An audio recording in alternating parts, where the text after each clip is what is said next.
Hello everybody, this is Dr. Bob DeMaria with another episode of Ask Dr. Bob. We have questions from all over the world. Dr. Bob, what can I do to stop smoking?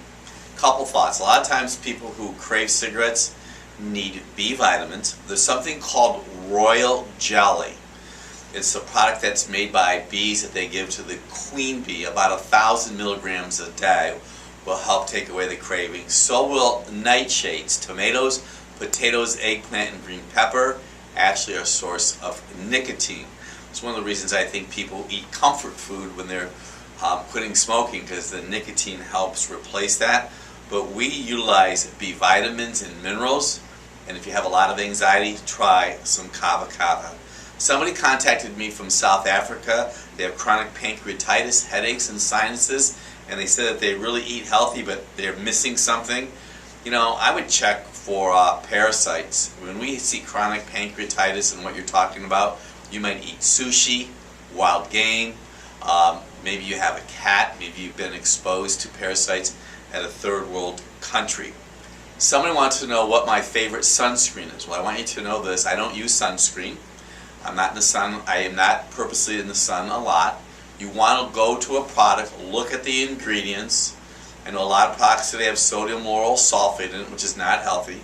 Go to the American Cancer Society website and look for hazardous chemicals and make sure that the chemicals in the sunscreen that you're choosing are not a part of that label. Somebody wanted to know about them having problems with eggs, and it causes a lot of bowel challenges. You know, we have a gentleman that's a practice member of ours that brought in fresh eggs that he made available to us in our clinic here. The egg yolks are entirely different. It's very interesting. It's the source of the grain that they've been feeding the chickens that you're getting the eggs from. You might want to try other eggs. But also you could just have a sensitivity to an egg. And we are using a test in our practice now called the FIT test. You might want to communicate with us at customercare@druglessdoctor.com. We can give you some information.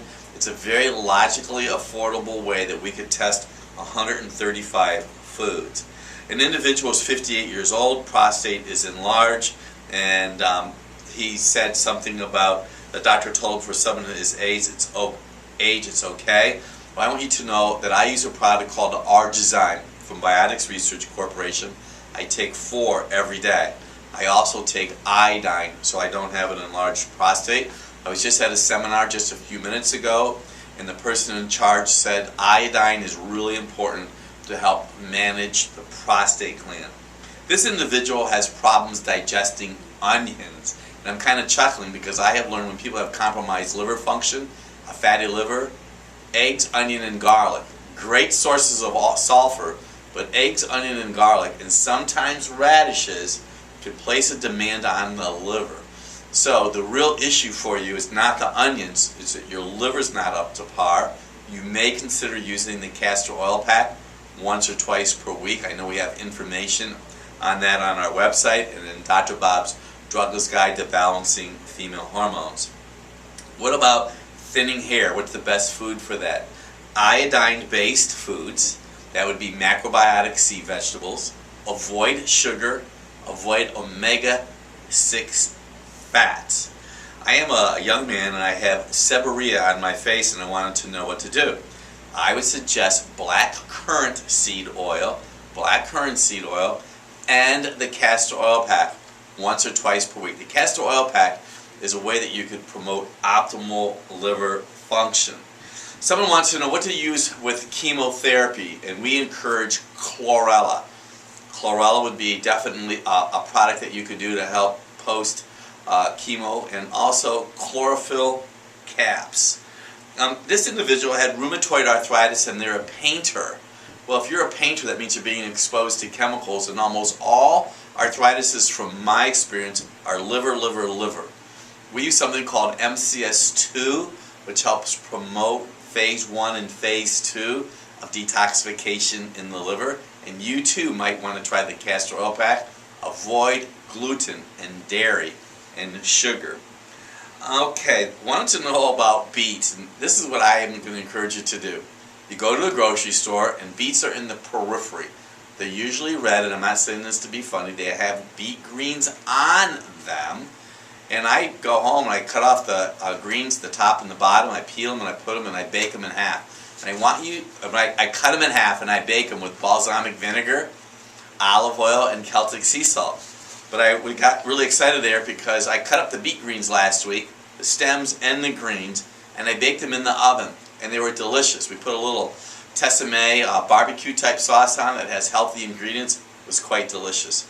This individual wants to know a little bit more about the whole apple idea and why and what fruits. I eat personally only a half apple a day. I do not eat any other fruits. I actually mentioned pears and plums along the way because I've read that they put the least amount of demand on your adrenal gland. I don't promote fruit, first because it places a demand on your pancreas and on the adrenal glands. Apple, half an apple every day, preferably a red. How can you lower my high blood pressure, Dr. Bob? Magnesium, kale, anything green. Last question. I've been diagnosed with cataracts in my eyes and basically wanted to know what to do about it. Well, we look at your calcium-phosphorus ratio on a serum blood test. And if your calcium-phosphorus ratio is off, I've read different articles about that. Sometimes it should be a 4 to 1.